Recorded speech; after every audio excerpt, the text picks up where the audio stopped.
Shepnaz Podcast begins now. Welcome to the Shepnaz Podcast. I'm Joe, and I'm your host today.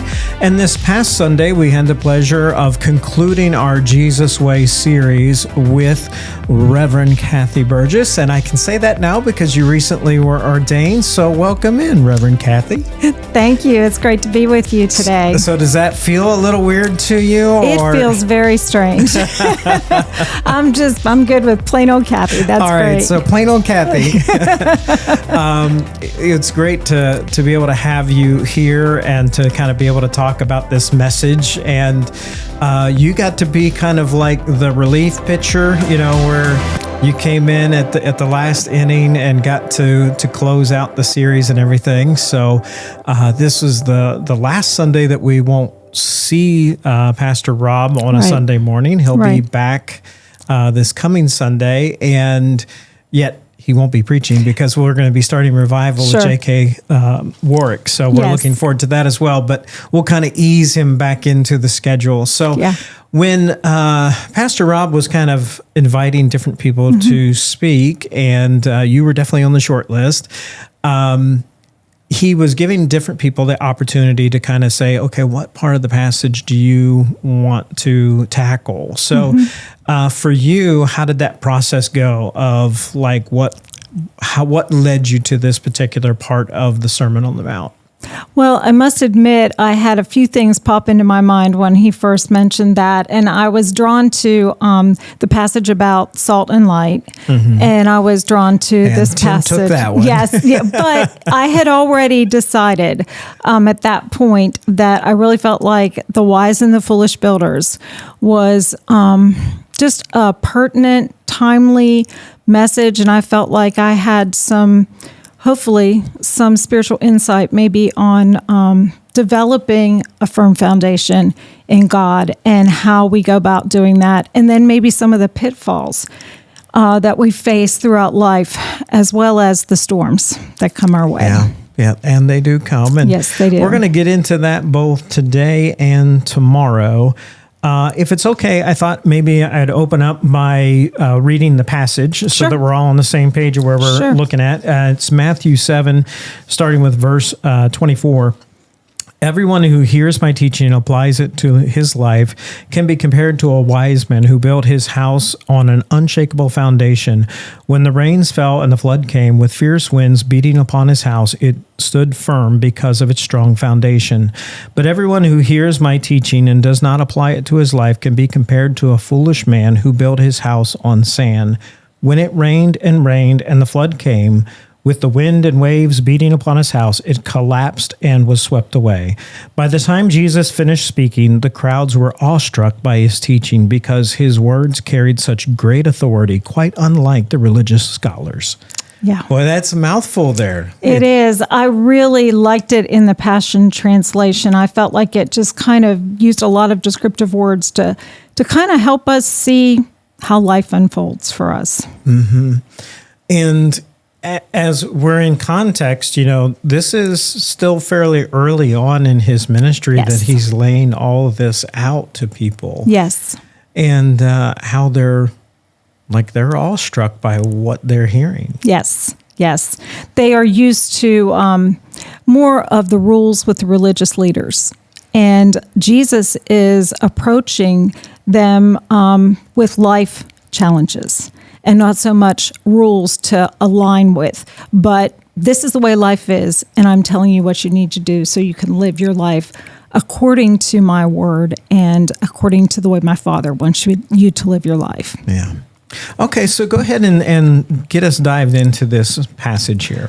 Well, as I said, I was kind of drawn to the wise man and the foolish man and the whole story. I think that there's probably several reasons for that, but as the weeks have unfolded here recently, I felt more and more when I saw what was happening in the coastal states with the hurricanes and how God was just maybe putting this together for us to have a lot of visual for what Jesus was trying to get across to those folks that day as he had them captive pretty much on a on an amphitheater kind of setting.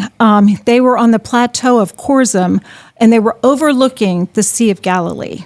And so they were sitting on a rock, but they were looking at the seashore. So they had the sand right around them, but they were sitting on something solid. And so this visual that Jesus gave them was just so apropos to get this story out and not only use his words, but use what was right around him to capture their attention. So in our mind's eye, we can almost see as he's speaking, kind of maybe with his right hand showing, build his house on the rock, and then with his left hand saying, and the other one build his house on the sand. Yes. What a remarkable, just looking at Jesus as a teacher to be able to do that, and maybe to encourage us that as we're sharing with people, if we want to be like Jesus, like look around you and use things that they can, relate to and understand instead of just trying to preach theology to them. Like I was saying about like all of the things that we've seen on television with the hurricanes, Hurricane Helene and Hurricane Milton, and we've just seen how things have just been washed away. Homes, businesses, communities, and all of the lives that have been washed away. The devastation has just been horrific. And we see, and I'm not comparing those people to the wise man or the foolish man. Right. I'm just kind of using the analogy at how quickly these things can come up and so unexpectedly. I also, another reason I probably was drawn to this was because I was quite the ornery child. And I spent a lot of time in church, and I had a hard time sitting still. So anytime we got to sing the wise man and the foolish man song, wise man built his house upon the rock, I was all about the motions. And, every time the foolish man's house went down, I hit the deck every single time. So it was a great way for me to have a little energy break in the middle of church, and it probably made all of the teachers so happy that I got some of that energy out. But I know that as we face life, I'm going to use a saying that is maybe overworked, but we are either heading into a storm, we're in the middle of a storm, or we're coming out of a storm. Yeah. That's the way life goes. And Jesus really wanted us to realize the gravity of that and his knowledge of that, because let's face it, Jesus didn't have an easy road. And he knew the difficulty that we would be facing in our life. I think it's probably because of where I work and what I do with children, but I see that Satan has really just pulled out all the stops. He's unleashed what I think is all of hell and all the demons towards tearing down people, their families, their relationships with their children. And the only way that we can build healthy relationships is by building a firm foundation on Jesus Christ. Right. And so we really have to look at how are we building the life that we are in. We're all building a life. We're all building a foundation, whether we realize it or not. We're the body of the living Christ, and we are called and compelled by the Lord to go.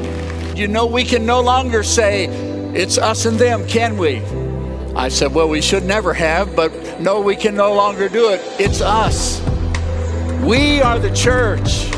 Many languages, many cultures, many opportunities. And we're ascending and a going church. Join us for an inspiring series of revival services led by Reverend J.K. Warwick.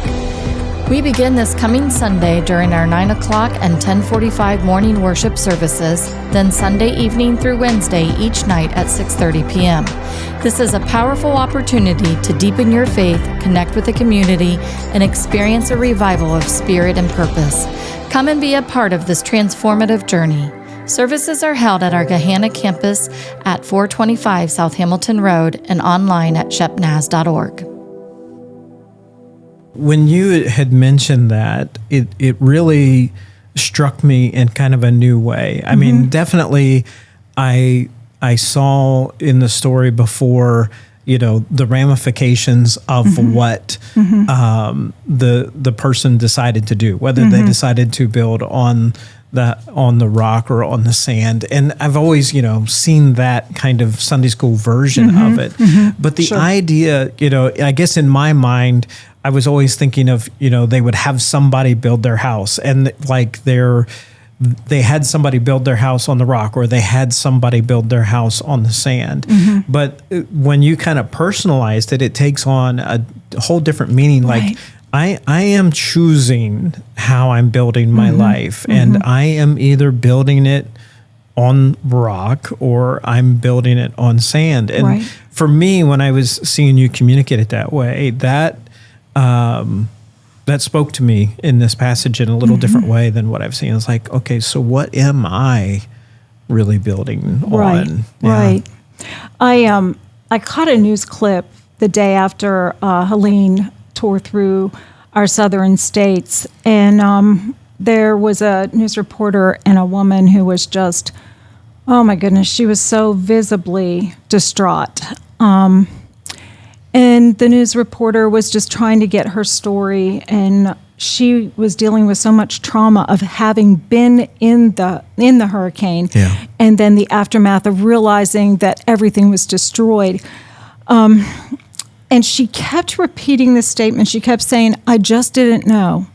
I just didn't know." And the reporter, I could see the puzzlement in his face, and he softened his voice, and he just asked an important question.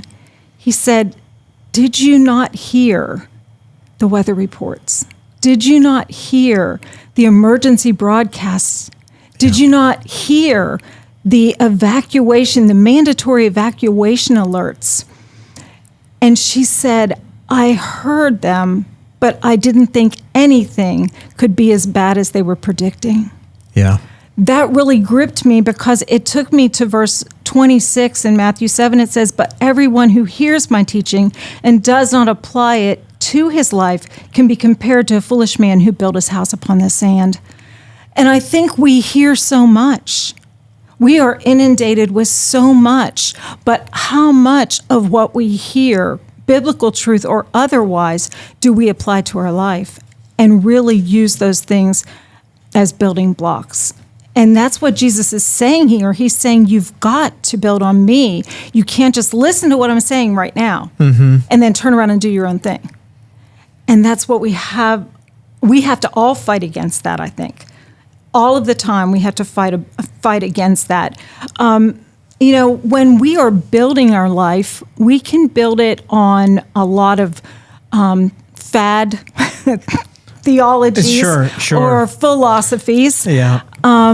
We can build it on traditions, prior experiences, new concepts, but hopefully we're building it on biblically based truth. Because of the fallen condition of our world, we're going to face these difficulties that are going to be out of our control.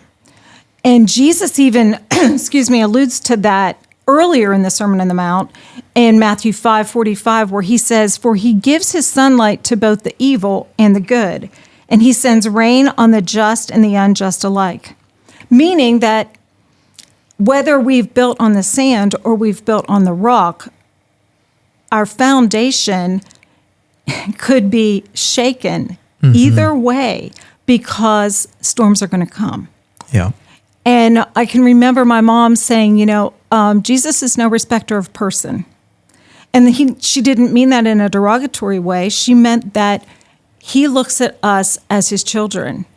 And there's going to be things that come to us, whether we are a believer or not a believer, that we're going to have to deal with and face. And it's the truth. It's right there in Matthew 5:45.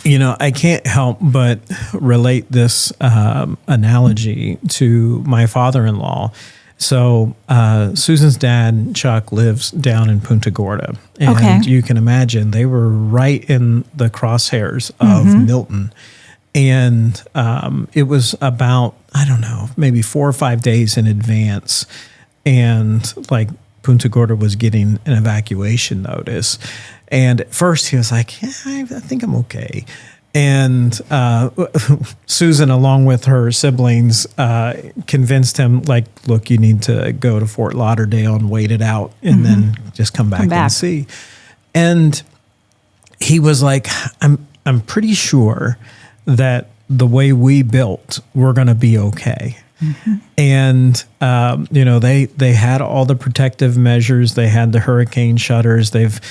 And it's amazing to me because I'm not familiar with, how Florida does their building and everything. Right. But at the time that you build, most people down there, if they're building like a custom home or something, they know how much of a flood surge they can take. Right. And so, for us up here in the north, when we hear something like, it's expected that there's going to be a 12-foot surge. Right. Like to us, we think they're just telling us that, like when we hear there's going to be 2 inches of rain. It's more for just morbid curiosity than anything else. For them down there, it's actually instructions because they know, look, my house was built to withstand this much.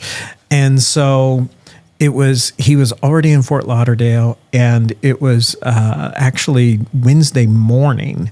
And he was texting the family. He goes, if the storm surge is 12 feet, our house is done, because we were built for 10.7.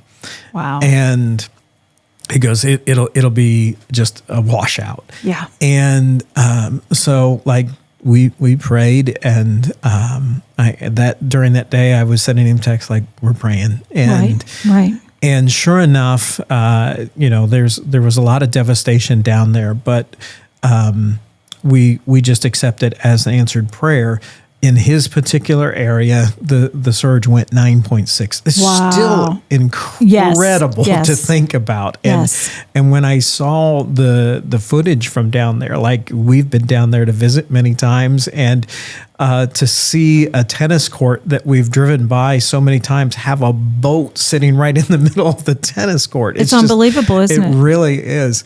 But the great news and the blessing was after the storm had passed, he went back home and he reported the praise that everything's dry, everything's great. So they had built ahead of time for expecting the storm to come. It wasn't just a blind consideration like, well, we'll just hope for the best. They had built for it, and they were very cautious, and they were concerned when the storm was coming, but they had built firm enough for that. So. That is such a good, illustration of knowing how much we can handle too. Sure. And there are some times where we just kind of had to put up the flag and say, God, I'm at my limit here. I need you to come through for me. Exactly. I think tomorrow, let's get into that. Let's get into how we deal with the storms come. And as we wrap up for today, if you could just talk to that person that might be thinking about what kind of foundation did I build on, and what do they do at this point if they've been building on a foundation that is sand, if they've been building on a foundation of fad theology or good thinking or things that society is pushing towards them. Yeah. What does that person do? Well, I want to make the point that God can take wherever we're at, and he can build a new life for us, a new foundation. The truth is we have to be willing to listen to what he's asking us to do. And we have to steep ourselves in biblical truth. We live in a world of relative truth where what is right for you is right for you. And next week it might not be right for you, and that's fine. And so it's wishy-washy, kind of this swishing back and forth, swaying with the waves of time and the waves of thought. But God is our firm foundation. He is the one that we can go to, and he can give us insight and help and direction. And when we cry out to him in the depths of our storm, he is going to open our eyes to what it is that we can do to build on his truth, finding time in his word, asking ourselves the question, what am I allowing into my life that needs to be pushed out? And then actually what he says, do that. Don't just hear it, but actually do what he's telling us to do. Gather some people around you that are believers that you can pray with, and they can help you learn how to build. Get yourself into a good church. Get yourself into a Sunday school class or a small group, and allow those people to pour into you so that you know the right blocks, so to speak, and the right mortar and the right cement and the right rods to put down into that firm ground so that you can begin to build, not just for you, but for your family, for the future, for future generations, for your kids, for your grandkids. We have to have something for our kids and grandkids to come back to. Mm-hmm. And the wishy-washiness of this world is not going to stand. It's not going to be here in the long haul. And so we have to go back to biblical, spiritual truth and our personal relationship with Jesus Christ. He will not steer us wrong. He will give us the tools that we need to build the foundation that he wants us to have. And then he's going to help us live that life so that we can gather others around, and we'll have a strong place for them to come to. And so we need to continually look to him. The scripture says the author and the finisher of our faith. And the finishing job of a house is something that can be time-taking. Sure. And so it's going to take time. But God is so faithful to do exactly what he says he will do. And he's not going to ask us to build on a firm foundation and then not give us all of the supplies that we need to do that. Amen. Well, I hope that you have been challenged and have enjoyed this as we're looking into this. And maybe it's a day that you can think about how you've been building and what materials you're using to build your life. If you need some help with that and you just need someone to reach out to, feel free to email us at podcast@shepnaz.org, and we'll try to help you get plugged into resources. You can also find out what's going on at the church by going to shepnaz.org. Follow us on Facebook, Instagram, and YouTube. For Reverend Cathy, I'm Joe. Have a great day. This podcast is a production of the Shepherd Church of the Nazarene, Gahanna, Ohio.